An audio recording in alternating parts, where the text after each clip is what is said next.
Alrighty. So Dr. Jacqueline Kory Westlund has a multidisciplinary background with expertise in cognitive science, computer science, psychology, education, robotics, art, and ethics. She holds a PhD and MS from the MIT Media Lab and a BA from Vassar College. Her specialty is being able to talk and work across disciplines. She builds bridges. Dr. Kory Westlund's research has centered on human-robot interaction, educational technology, and young children's learning. For example, she has explored how social robots can be used to engage and support children in learning, how to create more effective robotic learning companions, how children understand and empathize with social robots, what long-term interactions with robots are like, and the ethics of using social robots in children's lives. She's interested in how technology is used in the real world to facilitate learning, especially by different populations. She was intrigued by the connections between people's relationships in their learning and how technology can be used to encourage human flourishing. She is also the author of a forthcoming book from Columbia University Press on thriving in graduate school while keeping a healthy personal life. The book is tentatively called #PhDone, How to Get Through Grad School and Thrive Personally and Professionally. So welcome, Dr. Kory Westlund. I'll let you take it from here.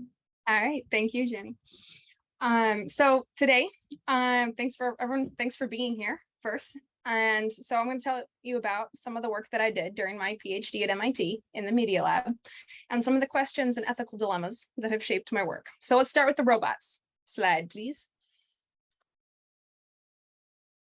So have you seen any of these robots? Some of them are fictional, yes, but they all share this kind of mechanical, functional, industrial aesthetic. So even the friendlier ones from popular movies like WALL-E and R2-D2 look like they're machines because they are. Next slide. Now take a look at these ones. Well, those two of them are kind of mechanical looking, but the other ones are soft and fluffy. These are social robots. One of the first things I like to point out is that they all have eyes and they have physical features that kind of draw you in, like fur and color and faces. These robots, which were all designed and built in the personal robots group where I did my PhD, were all specifically designed with human interaction in mind. So these robots were built to be social and to do activities with people. And when you see them move and interact, which you will in just a moment, you'll see something else, which is that they have lifelike movements. They're programmed to use human-like social cues, like eye gaze and posture and speech and intonation, and even displays of emotion, so that they are more understandable to humans, so that the robot, the machine, projects some kind of intent that helps us understand what it is programmed to do and helps us interact with it in a way that benefits us.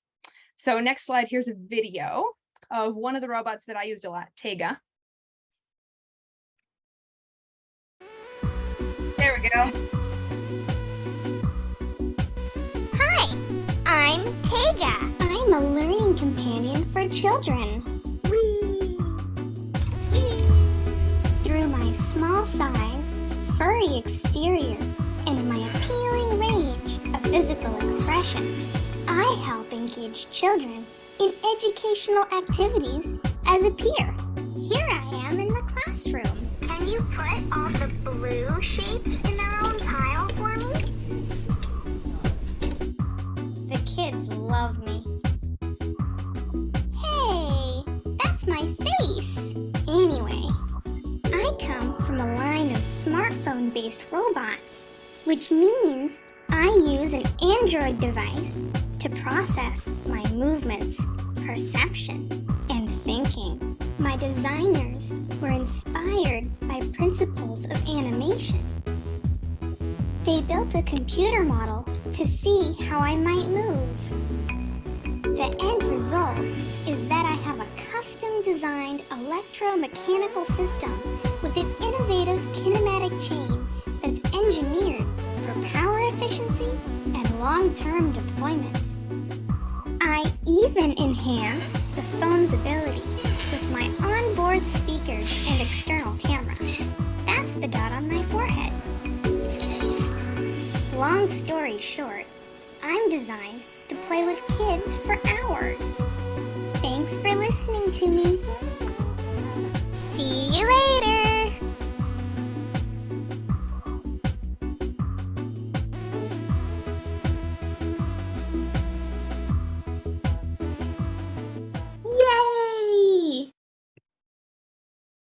All right, we can go to the next slide then.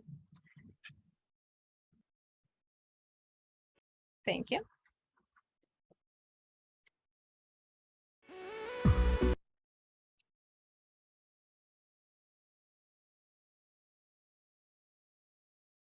So those are some of the robots that I was using in my research, social robots like Tega, and not only social, but relational. So relational robots use AI and algorithms to build long-term social emotional relationships with users. They use behaviors that build and maintain relationships. So social behaviors like nonverbal cues, eye gaze and posture and that kind of stuff, but also repeated interactions, referencing shared experiences that you've had with the robot over time, changing over time as a result of the interaction, responsiveness, trying to promote like positive interactions, social reciprocity. So all of these kinds of behaviors are recognized as important in children's friendships. And as I saw in the questions, some people look at these robots and say, so why are you building that? Isn't it going to take my job or take over the world or something? So next slide. There are two main reasons. Oh, this was the slide for everything I just said. I forgot that I had it. Next slide. There we go. So why are we building these kinds of robots? First, children are already growing up with AI-enabled, socially interactive technology around them. It's happening whether you think we should be the ones building it or not. Algorithms, AI, it's everywhere. Smart devices, Internet of Things, and because it's out there already, I think we need to deeply understand how people and how children perceive, interact with, and relate to these new technologies, especially given all the ethical concerns that you can have when people interact with machines. So building social robots and studying how kids play with them can inform the design and use of future robots. And then second, next slide, we build them because they're useful. Technology can help people if you design it responsibly. For example, there's a lot of work developing social robots for use in therapy. There's a lot of people who are working on robots for kids with autism to help them practice social skills. There are lots of work in education, which is what my work falls under. Robots can provide a different way to help kids practice skills or learn something new. During interviews that I've done with preschool teachers, a lot of them say, we're looking for new ways of engaging kids in learning activities. Just playing with the robot can be one more tool in their toolkit. So for any given issue, whether it's in education or healthcare, rehabilitation, workplaces, there's all kinds of interventions you can do and all kinds of things you could develop. And some of them are involving technology, some don't. But the same interventions won't work for everyone. So creating new ways, perhaps using social robots, to supplement what parents and caregivers already do to support and scaffold and enable children, that can be incredibly beneficial. And why would you create robots rather than some other technology? Next slide. So in an extensive survey and meta-analysis that we did of 87 human-robot interaction studies, we found that using physically embodied co-present robots, as opposed to a telepresent robot or a virtual agent or something else, that's in yellow, tended to affect humans more deeply and strongly than these other agents. They're kind of more on par with humans. So there were a lot of studies that were comparing people playing or interacting with the present robot, the distant robot, the virtual agent, the human, to see how these different agents stacked up against each other. So next slide. The physically present robots also led to increases in a lot of important social metrics, which is in green, like attention and liking and empathy and trust and social persuasion, and especially over longer interactions and repeated interactions and social tasks. The presence and embodiment of the agent really mattered for social interaction. And that's because we are embodied social creatures by nature. Next slide. And just how much of that social human nature matters during interaction with technology really came out in my research. I was exploring all these questions about children's interactions and relationships with social robots during these language learning activities. We were doing language learning activities because it's really the social, interactive, interpersonal activity and really lets you test a lot of stuff about the technology in that kind of context. And also the literacy and language and interpersonal skills, these are some of the most important skills we all learn. So I was looking at questions like, Do children stay engaged when they play with the same robot every week for months? How does their perception and understanding of the robot change over time? Why are these robots so appealing? What makes them effective tools? How can we make them more effective? What kinds of relationships do children develop with the robot? Because children do develop a relationship with the robot of some kind. Next slide. After watching hundreds of kids play with robots, playing storytelling and vocabulary games, I learned a few things. So first, yes, some children are very happy to play with the robot every week, but not all of them. Some preferred to play with their friends or do the other activities going on in their classrooms. The robot was programmed to behave in a certain way, to have a certain personality, and not all kids got along with the robot. You know, if you're making technology that displays some kind of personality, some kind of interaction, not everyone's gonna like it. Not everyone's gonna get along with them, and kids don't get along with all other kids. So there's a lot of individual difference in, you know, who we like, who we get along with, and the robot kind of fits in there. So next slide. Kids also treated the robot like their human friends, sort of. They used all of their social skills with robots like they do with people. But, you know, in all these ethical debates about robots and AI, one of the biggest issues is that people fear robots will replace humans. People expect or fear that human-robot relationships will be like and compete with human-human relationships. I mean, think of every kind of Terminator movie out there. Like, that's one of the main themes in a lot of American robot movies. But when we look across all the studies that we've done, we see that kids don't see social robots like other technologies. They don't see them as human.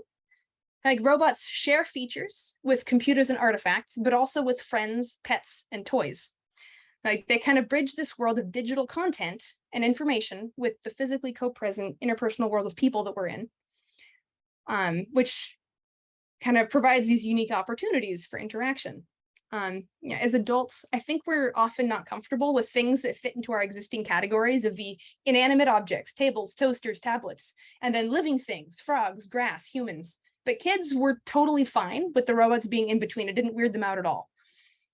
You know, as one kid explained to me, she's like, "Oh yeah, Tega is my robot friend." Like, okay, so it's clear it was something different. The kids are developing this unique relationship, a human-robot relationship that is not like and is not replacing human-human relationships. And yet you might be wondering, is all that relationship stuff necessary? Does the robot have to be relational? Can we make it more like the tablet, like the computer game? Next slide. Fortunately for you, that was exactly the thing I tested during my dissertation. I set up one robot that was very friendly and social with a backstory, very expressive, but not relational. It didn't do the relational stuff as much. So the other robot was relational. It used the child's name.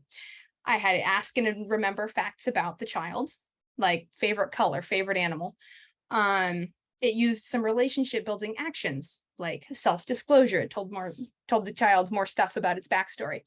And it was more responsive and it's more personalization stuff to that child. And they played storytelling games together, in both conditions. Next slide. And yes, this mattered. In fact, the kids that who felt closer to the robot, who rated the robot as more human-like, who treated it more socially, they learned more words, more vocabulary words during the activities. They mirrored the robot's language more. This mirroring can be a sign of rapport. They told longer stories. And these metrics, these were all kind of evidence that there's some connection between children's relationships and learning. And the graph you're seeing here shows in the two conditions the ratings on the vertical axis there versus the vocabulary scores on the horizontal there. We saw some interesting gender differences, which I can go into in the questions later if you're interested. So one of the key things we were learning from this was that if you're trying to make a robot or other technology that's designed to, say, help children learn, the relationship does matter. I mean, think about being in school yourself, or not in school, just the kind of people you were interacting with, like the people you want to interact with and who you learn from, and the kind of rapport you may have had with your favorite teachers. And the relationship stuff does matter. We're social creatures, we're human, we can't neglect that social stuff when building technology. Next slide. So how do we design these kinds of technologies? How do we design child-robot relationships responsibly? And the answer is in this family of methodologies known as co-design, collaborative design. So it kind of overlaps with participatory design, human-centered design, inclusive design. There's a lot of methodologies in here, but essentially it's the idea that people and communities who may be affected by or may use the technology, these stakeholders, are partners in designing the technology. The process is kind of more distributed, not as much top down. Like the stakeholders not only offer their ideas and information, but they also help make decisions about how the technology is built. Because the idea is kind of this matter of justice. Like if the technology is going to affect them, they ought to have a say in how it affects them. So next slide. In practice, at MIT, when we were designing these education robots, we used a lot of iterative methods. We held meetings, performed surveys and interviews, had focus groups in the lab, did all these experimental studies, testing different kinds of behaviors on the robots with a range of stakeholders. We did with parents and teachers and school administrators, early childhood development experts, children from the local schools, engineers. Like we do all of that stuff and then integrate all of their perspectives and values into the work, and then go back for another round of testing and exploration and conversations. In my early work, for example, the robots weren't autonomous at all. They were more like mechanical Muppets, controlled remotely by a human, often me, which let us test out a lot of the behaviors and interactions before building any AI algorithms to do anything with that. And one example of a big change that we made was like in early discussions when creating Tega, a lot of parents were like, oh yeah, okay. And teachers, they'd assumed that the robot would be in this teacher-like role. But when we were talking to the stakeholders, they actually wanted the children to relate to Tega as a peer.